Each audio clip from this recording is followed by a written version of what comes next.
Hello, I am Professor John Frampton, Deputy Pro-Vice-Chancellor for China and Director of the University of Birmingham's China Institute. I'm delighted to welcome you to our third annual China Institute Li Siguang Lecture, which this year, for the first time, is being made available entirely online, allowing us to reach a far wider audience than ever before. Our annual lecture is named in honour of Li Siguang, who studied in the University School of Mining and was one of our first Chinese graduates. J.S. Li, as he called himself, received his BSc in 1917 and his MSc in 1918, and was later awarded a doctorate from the University of Birmingham. Known as the father of Chinese geology, Li Siguang became professor at Peking University and progressed to become an academician and vice president of the Chinese Academy of Sciences, along with other prominent university and political positions. Each year, we invite renowned and engaging speakers to deliver a lecture that will resonate with our Chinese activities and we hope will be of broad interest. This year, our speaker is Kevin Sui, a seasoned journalist and media owner who is presently controller of China Hour on Sky 192. Kevin's experience spans 30 years working in newspapers, radio, TV, and online media in both China and the UK. Kevin's previous roles included that of reporter for the Economic Daily of China, 11 years working for BBC World Service, and then undertaking a commercial role at China Daily Europe. Kevin's lecture will explore how media outlets and the English language play a vital role in promoting communication and exchange between China and the UK. He will examine how language can bring people and countries together, stressing that for this to be effective requires an in-depth understanding of people and cultures in both societies. Following the lecture, we will hold a panel discussion further to explore some of the topics introduced by Kevin. The panel will be comprised of myself and colleagues from the School of Languages, Cultures, Art History and Music. It is sure to be lively and engaging discussion. So, without further ado, and on behalf of the University of Birmingham's China Institute, it gives me great pleasure to introduce this year's speaker, Kevin Sui. Hello everyone, or may I say 大家好. Professor Frampton, Dr. Saab, Dr. Goodyear, Shi Yu, students of the University of Birmingham, and everyone watching online, welcome to you all. One big advantage for being online is that we have a much wider audience base. Trouble is, I don't even know how to greet you, as you may be watching online in different time zones or catching up after the live stream has ended. In any case, I still feel grateful that technology and the hardworking staff members of the China Institute have made this online lecture possible. It's my great pleasure to be here as the Li Siguang lecture speaker for this year. My topic today is the important role of language in cross-cultural communication. It may feel strange to cover this topic at a lecture named after Li Siguang, a geologist, a scientist playing with rocks. But for me, this is a perfect reflection of the evolving relationship between China and the West. As you all can tell from my hair, or the lack of it, I was born in the 60s, during the not-so-great Great Cultural Revolution. So, during my teenage years, I actually witnessed China rising again from the aftermath of the chaotic decade of 1966 to 76. And one key strategy to bring the country back to normal was to attach huge importance to knowledge and talent. Back then, our textbooks and reading materials were full of stories of scientists. One of them was Li Siguang and his tremendous contribution to the construction of the new China, including how his theories inspired the discovery of Daqing oil field, which is just about 100 miles away from my hometown. We all know that after being defeated in the Opium War, the old Empire China woke up from its self-satisfying and self-isolating dreams and started to step on the road of self-strengthening. As part of this, young students like Li went to Japan and the West to study mostly science and technology, rather than finance, law, management, or language, as many Chinese students do today. I guess the number of Chinese students studying geology today in the UK must be very small, to say nothing about mining like Li did. From the powerful cannons and unsinkable warships, the Chinese in the mid-19th century learned how important science and technology is. They realized the only way to counterbalance the foreigners was to learn from them. Today we know most of the Chinese back then actually failed to understand that behind the mighty industrial and military hardware they encountered from the West, it was a political, social, economic, and religious system that made the West superpowers of the world. Over 100 years later, China is now returning to the center of the world. In the past 40 years since the opening and reform from 1978, rapid economic development has changed the country beyond recognition. At least my hometown and the part of Beijing I used to live in. Now I will need a map to navigate the subway system in Beijing. Today, the closer relationship between China and the West, including Britain, brought intensive exchanges in terms of trade, investment, culture, and personnel. People from China and the UK are benefiting from the ever stronger connection, which is not possible without the help of language. English is the most popular foreign language among students in China now, and we have more than 100,000 Chinese students coming to study in the UK every year. On the UK side, there are more and more British students learning Chinese. At least 5,000 secondary school students will achieve fluency in Mandarin this year, according to a government scheme. Being able to speak the language is a key to communicating with another country. However, in terms of cross-cultural communication, language proficiency is just not enough. I recommend all foreign language learners to go beyond language and go deeper into the culture and the society of the country.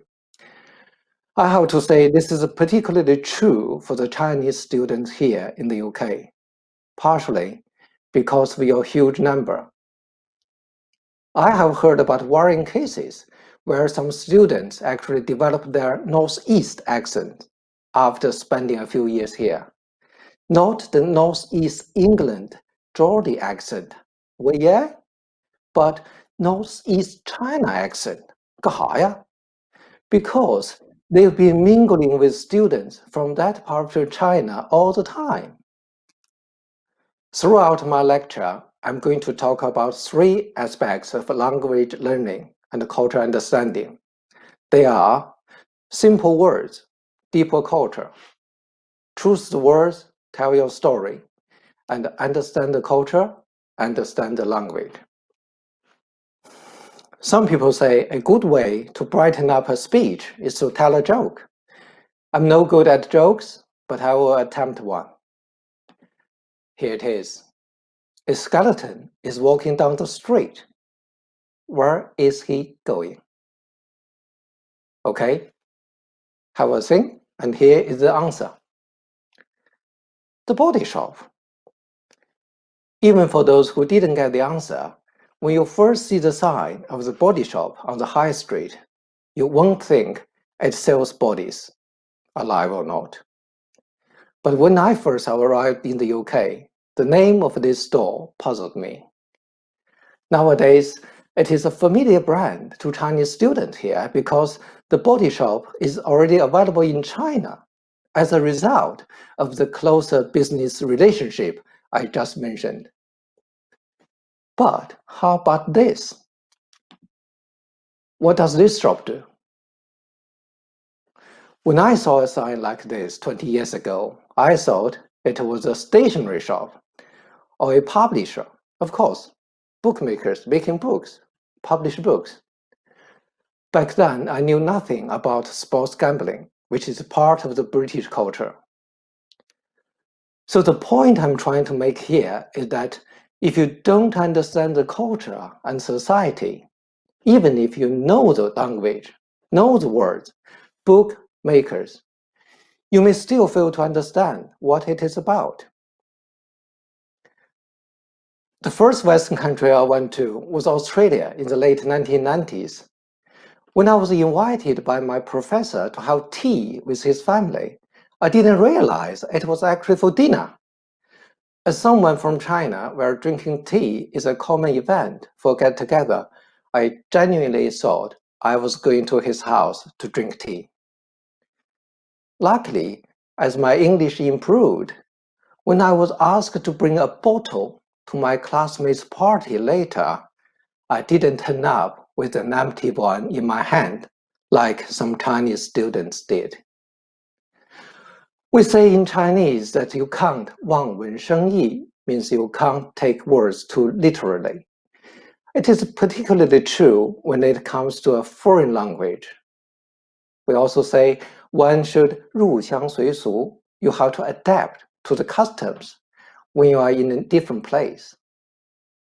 We all know that customs are actually a key part of the culture in that place. And without the understanding of that culture, you won't be able to fully understand the language. Instead, you may just take it literally, as I did. This is not only important when you try to learn a language and understand a culture. It is even more crucial when you are trying to get your story across to someone from a different culture in their language. To achieve this, you must choose both words and concepts that your target audience are familiar with from their own culture. So this leads to the second part of my speech: choose the words, tell your story. Along with the growing trade and business connections between China and the West, more and more Chinese media outlets are now available in English to the Western audience. Additionally, more Chinese dramas and films are being dubbed into English. My China Hour program on Sky Channel 192 features many of them. I have to say, most of those programs are in high quality and are perfect from a grammatical point of view. However, sometimes they remain difficult to understand, as the concepts and words used are not familiar to the West. Let's take a look at this clip from a modern TV drama. Xiaojun. Huh? Here. Do these ones first. What is it? Send these documents to the companies listed first, all right? You'll reimburse the taxi fares? Sure, no problem. But, hey, try to take the train if you can. Traffic is congested now. You should change your name to Wang Shiren. You're so despotic. Oh, come on. Thank you, Xiaojun. Thank you. So, has everybody got it? Anybody knows whom Huang Shiren is? Actually, even in China, anybody born after 1980s would struggle to know who Huang Shiren is. He is actually a stingy and cruel landlord character created in the class struggle context in the communist revolution era. So, if even the young generation of Chinese don't know about him, how can you expect the Western audience to follow what's going on in that clip? That being said, it doesn't mean there's nothing you can do to deliver the meaning in this conversation. We have an equivalent in the West to describe your mean manager. See? Horrible bosses. Job done. If you feel translation problems in modern drama like this one are difficult enough, think about other productions to do with traditional Chinese culture, especially when homophonic puns are used. Let's have a look at this. This is the animation we dubbed into English recently. It is about a clever and warm-hearted boy Xiaoji, who is always helping those in need. In this episode, he tricked a Huang Shiren-like character, a stingy man, into admitting to stealing silver using a pen. What made this trick possible was that both wine and silver are measured in weight unit liang in China.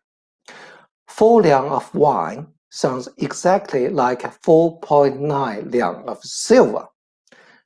Actually, when we began translating, we turned all units of measurement in the series into the equivalent in the West. For example, liang was turned into ounce and dan into stone to make the whole series smooth and much easier for the kids in the West to follow. We even used row, row, row your boat and Humpty Dumpty to replace some traditional Chinese rhymes that were bound to get lost in translation.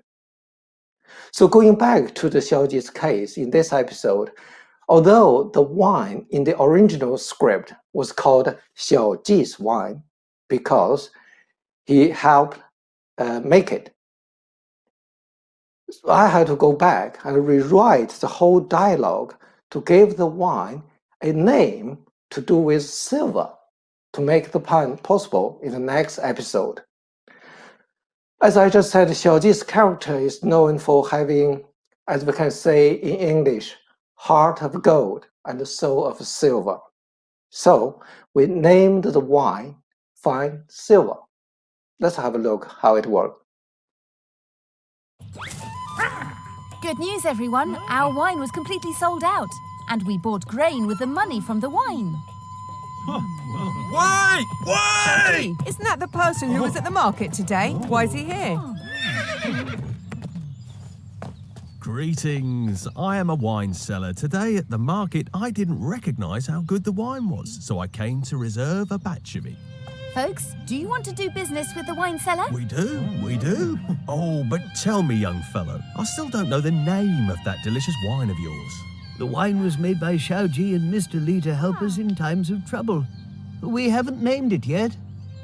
Little boy, your young soul shines like fine silver. I'm impressed. Why not call it Xiaoji's Fine Silver? Yeah, that's a good name. Great.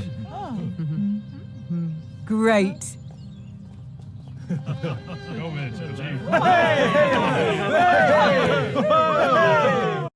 And as a result, the problem is solved, as we can see in the next slide.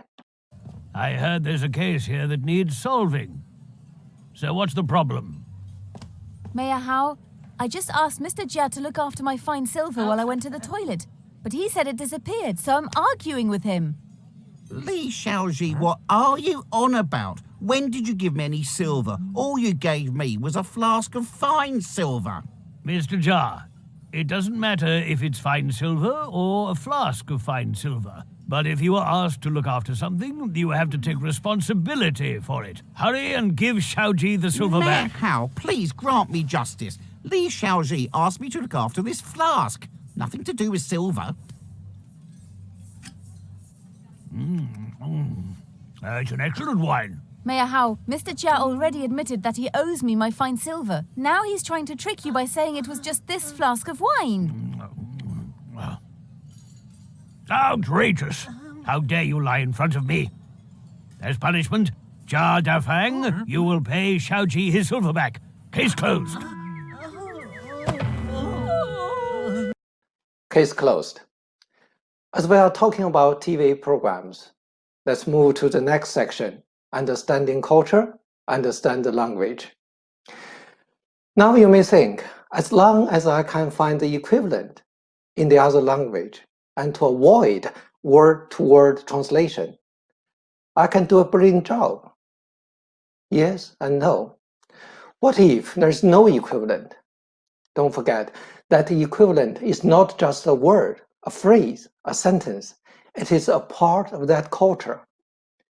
Even if there is an equivalent or the exact word, it will be the culture that decides if you should use it or not. When I was in Australia, I had this Chinese friend who one day insisted on her 8-year-old daughter calling her neighbor, whose name was Joyce Johnson, Grandma Johnson. In China, a child is expected to call all seniors grandma or grandpa, and those of his or her parents' age, uncle and auntie, to be polite. But that's not the case in the West. So poor Mrs. Johnson had to respond with a smile, saying, "Please call me Joyce. Only my grandchildren call me Grandma." I'm not sure about today, but in my English textbooks 40 years ago, we had many exercises involving Grandma Wang and Comrade Lee. We don't have the whole day to talk about cultural differences, so I'd like to focus on one thing to illustrate the importance of cultural understanding for communicating with someone from another culture, in particular the West, that is religion. In his book, Beget, the King James Bible and the English Language, linguist David Crystal lists 257 phrases from the King James Bible in contemporary English idiom, including, I'm sure you know, new wine in the old bottles. May I ask the Chinese students who are watching now, when you try to describe a 不厌其烦、乐于助人 person, someone like Xiao Ji, who is always there to help, what would you say? Of course, willing to help, warm-hearted, anything else? Would anyone say always willing to go the extra mile? I would suggest that to go the extra mile is the equivalent in this context.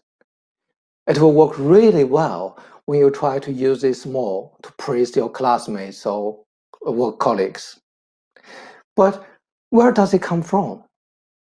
If you open a copy of King James Bible, in the Gospel of Matthew, chapter 5, verse 41, you will see, "And whosoever shall compel thee to go a mile, go with him twain."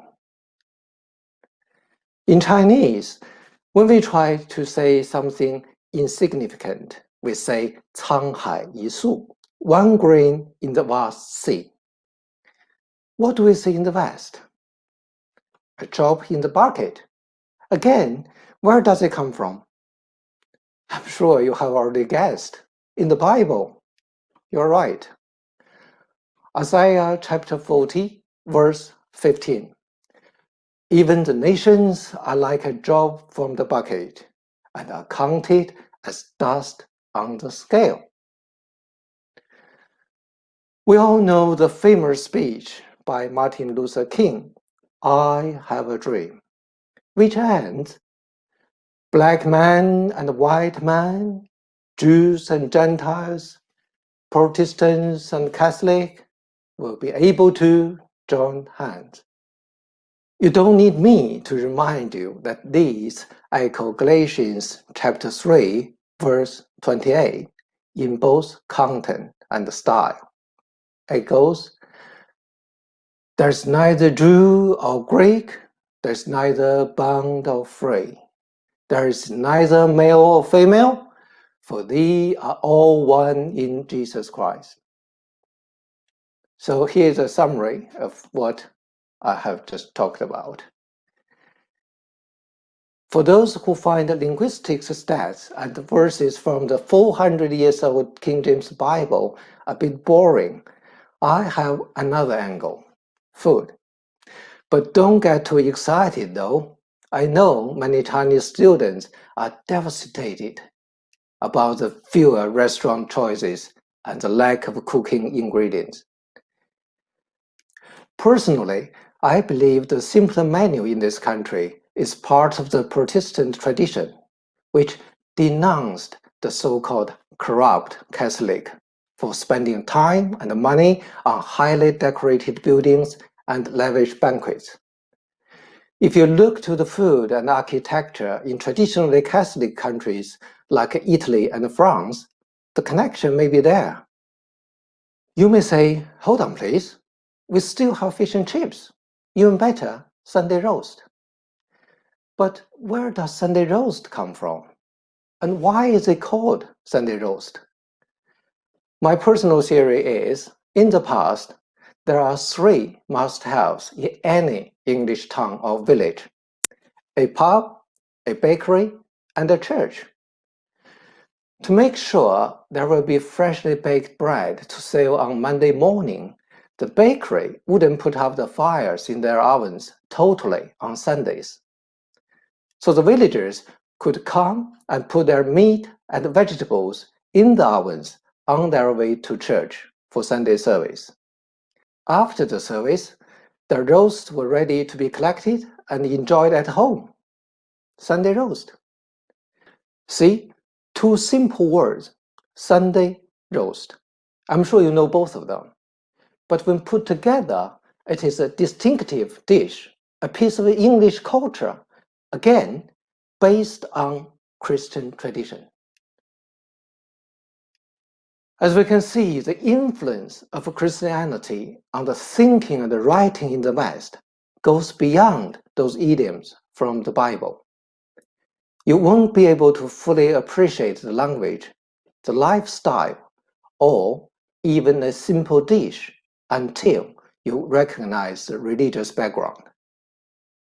I'm not here to preach the Gospels, but today my point is, in order to understand the language fully, it is a precondition to understand the culture deeply. More than that, you won't be able to get your own culture across or engage effectively with another culture until you fully understand both. Thank you for joining me and the China Institute for this Li Siguang lecture, and I look forward to discussing this topic further at the following panel discussion. Thank you very much. I'm sure you'll all join me in thanking Kevin for a thoroughly engaging and thought-provoking lecture. I must say I quite like the idea of Chinese picking up on local accents and taking them back home. I look forward to the day that I hear a Dorset accent like mine during a visit to China. Seriously though, I feel certain that Kevin's talk will provide much food for thought for our panel discussion. And I would like now to introduce the panel. Dr. Bernie Stead, Head of Internationalization for the School of Languages, Cultures, Art History and Music. Dr. John Goodyear, Lecturer and Program Lead for Modern English as a Modern Foreign Language. Chi Yu He, who is a postgraduate researcher in linguistics. And of course, Kevin will also join our panel. So let me start by directing a question to you all, but perhaps Kevin can say something first on this. So following Kevin's comment about a particular UK dialect, what do we all mean by English in the context being discussed today, both linguistically and culturally? The English spoken in the UK varies widely, as we all know, as do the cultural backgrounds. Extending on this thought, what about the rest of the world where English is the first language? Obviously, everything is extremely complex, but I'd like to hear his thoughts and the rest of the panel if they wish to. Kevin. Yeah, I think my short answer will be that English is everything: a language, a culture, a society, and a bunch of people. And more importantly, a communication vehicle. Because of these multiple roles, it cannot be understood without an understanding of the background. You just mentioned other countries, of course. American English is different. Australia, that's different. The UK, another case. For example, what I just said, having tea being having dinner, that was true in Australia, but it may not be true here. And it's a class thing. You have to think, oh, this person is my professor, so tea is tea, afternoon tea.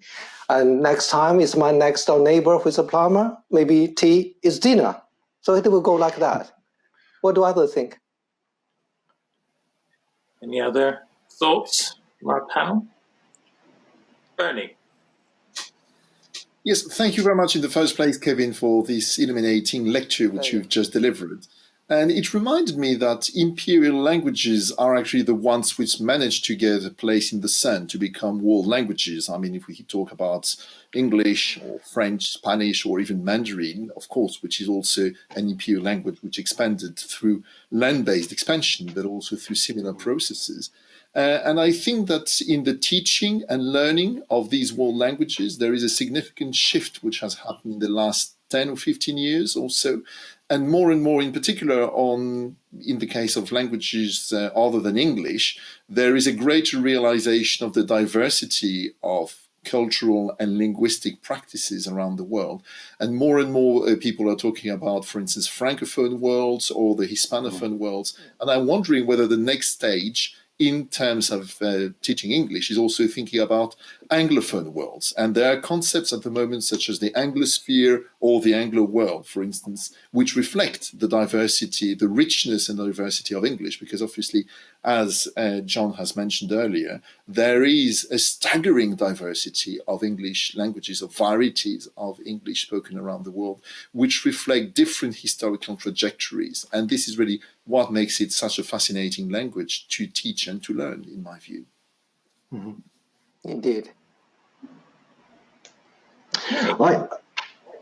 John, yeah.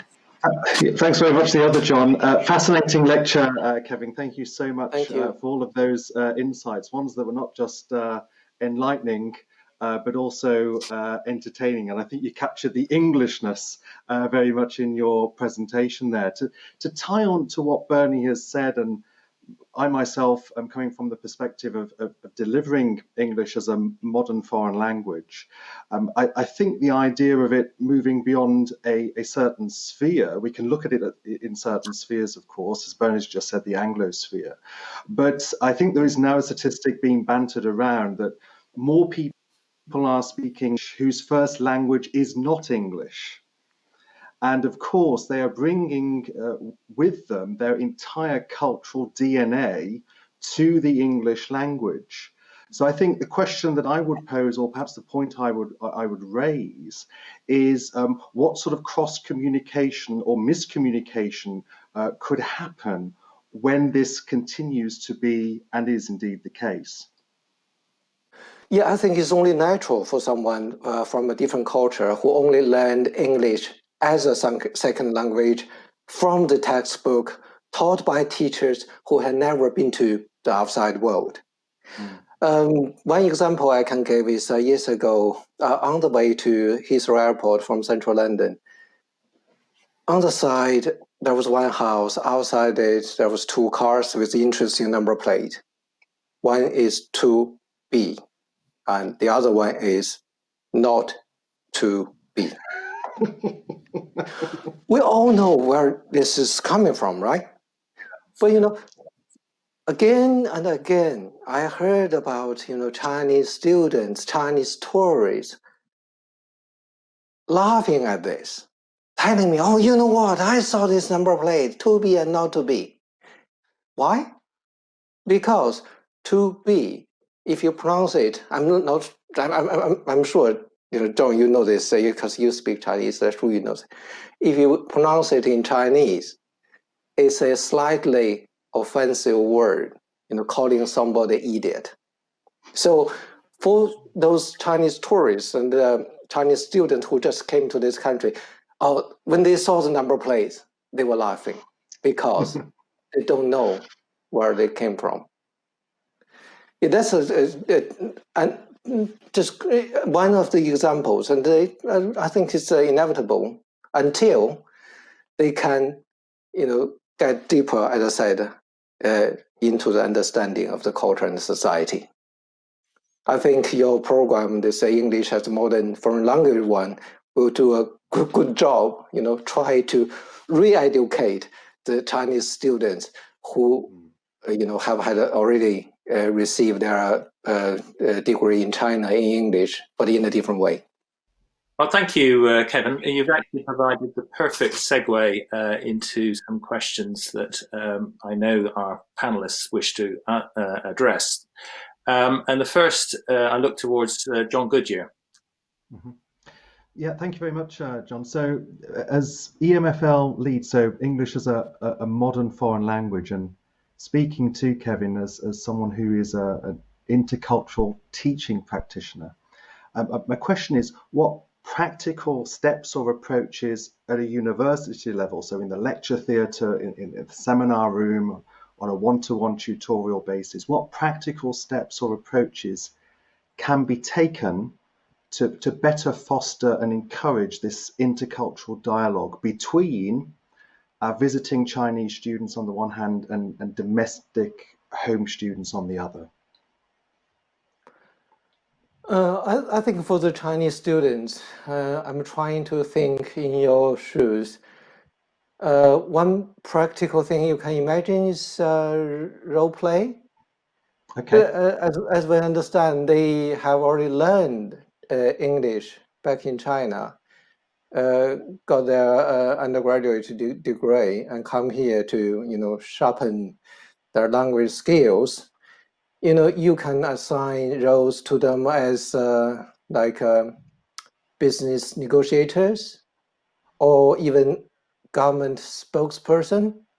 And then we can design a scenario saying, oh, we have this contract to negotiate, or we have a disaster. You are here to face the British media. And how can you try to use the language you learned and the culture you learned here? And by merging the two together, you try to do a good job to tell your story, a convincing story, to get the contract signed, something like that.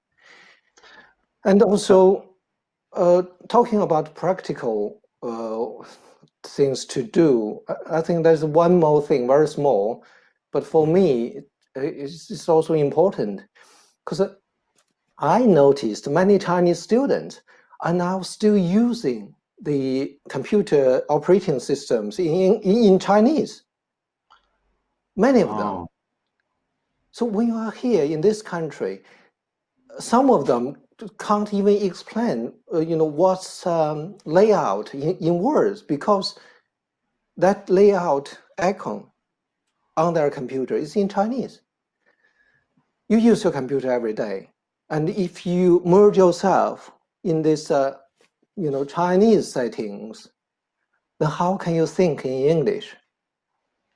It's a small thing, but I think it's important. Okay, thank you. Shiyu, you have a question. Yeah, hi, Kevin. Thank you for your thought-provoking lecture. And I do have a question. And so it is truly a concern for us that some Chinese overseas students prefer to mingle with those from their own country and cannot spend more time with native speakers or other international students. So do you have any suggestions on how they might make better use of their time in this respect? And how can we encourage our Chinese students to get out of their comfortable zone and to embrace the local culture, both deeply ingrained and more contemporary? So that's my question. Yeah, as I said, it's a real issue, especially for those 1 year master degree student, because 1 year is really short. Let's think about lockdown. It's already more than half a year, right? Yeah. I believe they will have to set themselves a target. You have to ask yourself, what do you want to achieve after this year? When you go back to China, when you see your friends and teachers again, do you want those around you to be able to tell, oh, you are speaking in a different way, or you are behaving slightly different because you spent a year in the UK? When I was in Australia, I was actually trying to hide away from the Chinese community because that was only a 1 year program as well.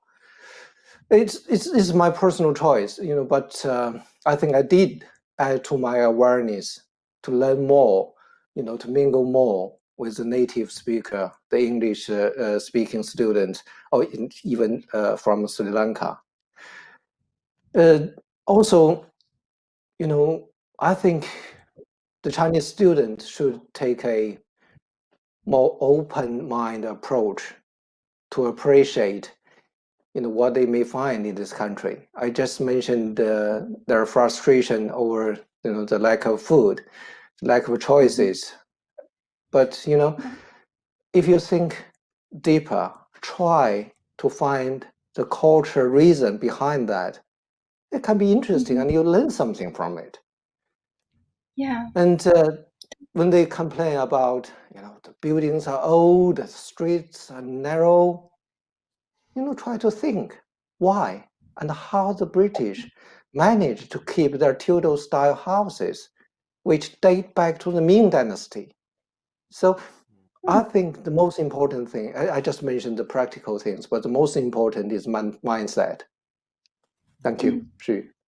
Can I just add in a comment of my own, a sort of anecdote that I came across, and it came from a alumnus of the University of Birmingham who works for Goldman Sachs in China, and he said that we were talking about this issue of the Chinese students not sort of really getting integrated with the rest of the students, and he said that when they interview candidates from the UK who were educated in the UK or from America, that with apparently equivalent qualifications, the American educated students always got the jobs. And the reason they got the jobs was that their use of English was that much better.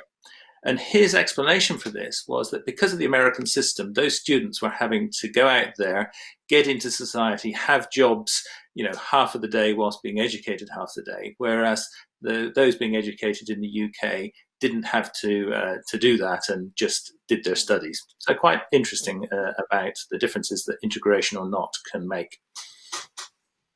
Definitely. Okay, so on that note, let me now move on to the first question from Bernie, please. Thank you, John. Let me say in the first place, Kevin, how much I enjoyed your last answer relating to the mindset, because as a non-native speaker of English myself and also a non-native speaker of Spanish, I had the opportunity to implement this type of mindset. And really, it's crucial to interact with the local population because it provides so much depth to our experience of other cultures. So that's really spot on, I thought. And I'd like just to use this as just a stepping stone towards another question really based on your lecture, which really offered us fascinating insights into how complex a process intercultural dialogue can be. And of course, I couldn't help but think that today we're really blessed with an unprecedented range of means of communication, and the effectiveness of which has not been matched previously. And yet we can also see in many places both xenophobia and chauvinism on the increase. And I was wondering if you could historicize intercultural communication. What do you think are the advantages that we have today and those that we have lost in the modern world? Thank you. Well, even as a TV person, using equipment, up to date, and technology is around me all the time. I have to say technology and new media, really, they come as double-edged sword. For the conventional media, newspaper, television in the past, we know that each outlet, they have their own political stand.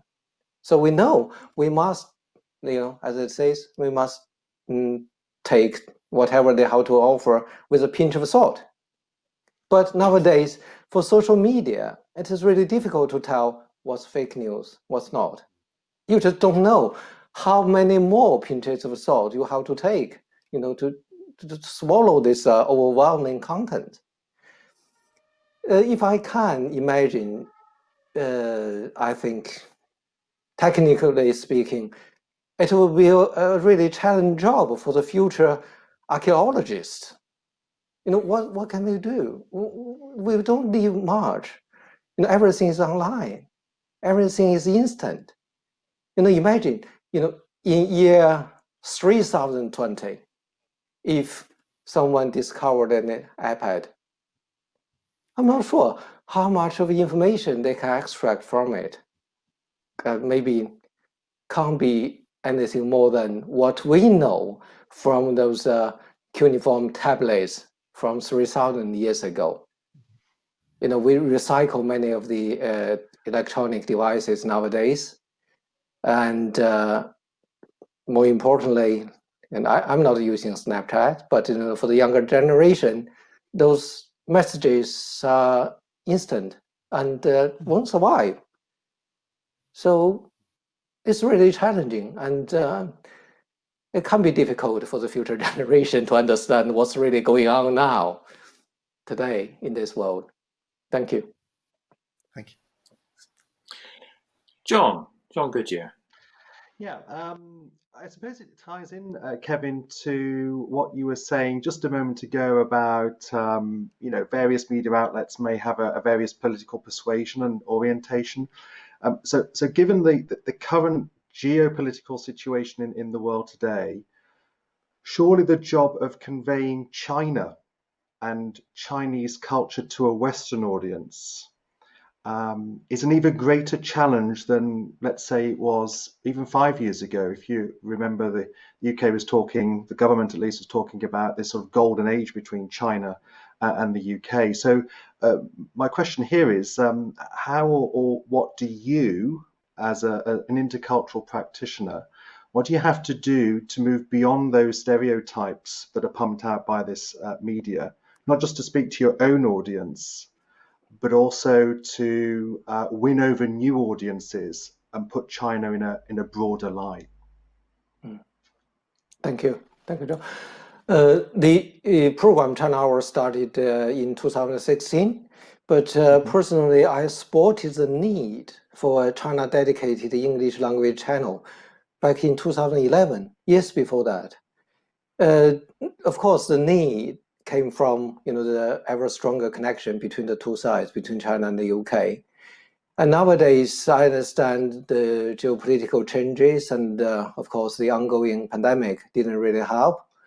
These are challenges to the Sino-UK relationship. But I believe the current level of exchanges, be it trade, business, culture, or TV programs, like what I'm doing, are only the beginning. We're only scratching the surface. So as a result, I believe the appetite of a British audience for China-related contents is really far from being satisfied. My role, even in this difficult environment, difficult situation, is to offer a wider variety of programs to satisfy the ever-growing need from the British audience, including the younger generation, the Snap users. We want to offer a new format in the new style, to engage this group of audience.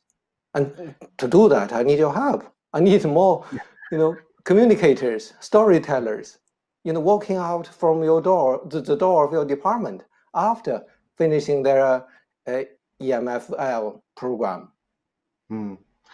Kevin, just to follow up, how do you intend to do that, in the realms of TV, especially as social media is growing in dominance, not just here in the West, but also in China with social media platforms galore? How do you intend to do that? It must be a massive challenge.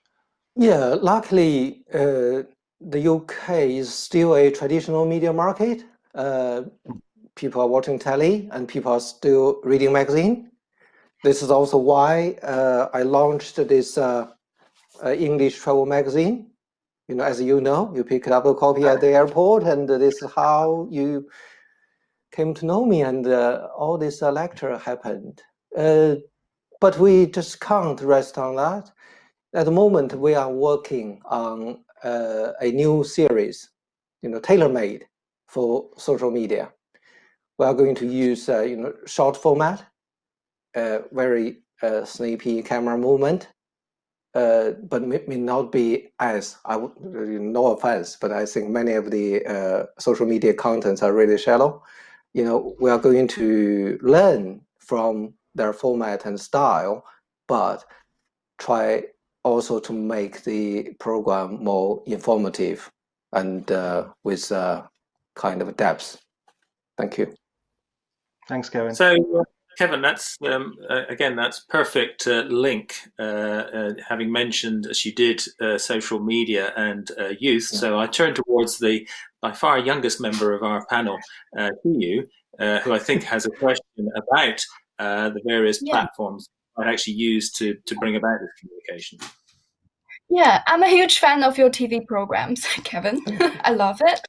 And it seems to me that you choose TV program as a major route to approach audiences in the UK. So do you have any preferences when you are choosing programs? Like some Chinese movies? Yeah, we receive audience figures because the program is being audited by the monitoring system. So we know who are watching, what time they are watching, and what programs are the most popular. So we adjust as well.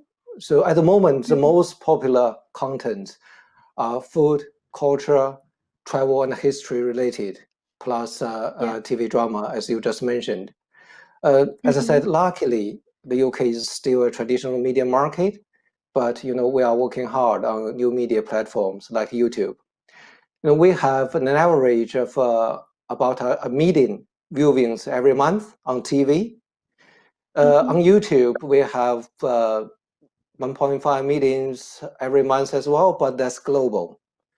For the UK, it's less than 10% of that. So we still have a huge space to grow on social media platforms, on new media platforms. Thank you.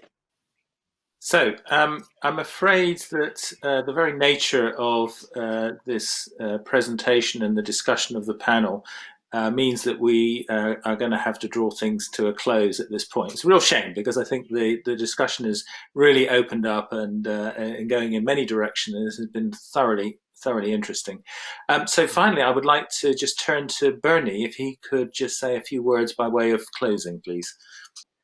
Thank you. So I'm just speaking in my capacity as Head of Internationalization for the School of Languages, Culture, Art, History and Music. And it's really my great pleasure now to extend my heartfelt thanks to Kevin for such an interesting lecture. As a school, we study all the fundamental means of human expression, ranging from languages and cultures, and we teach actually 10 of them in the Department of Modern Languages, through to music and visual arts and cinema. Communication within and across cultures and media is very much at the heart of our everyday operations and questioning. And it was extremely inspiring to hear you, Kevin, having this take on such a fundamental aspect of intercultural relations today, namely the many semiotic levels where the connection between China and the UK can take place today. I would also like to thank our panel for their participation and insightful questions and observations. I would like to thank Professor Frampton and the China Institute for providing such a wonderful platform for our speaker, and we look forward to continuing and expanding engagement of our school, college and university with China. Finally, thank you to everyone who has joined us online, whether in the UK or around the world.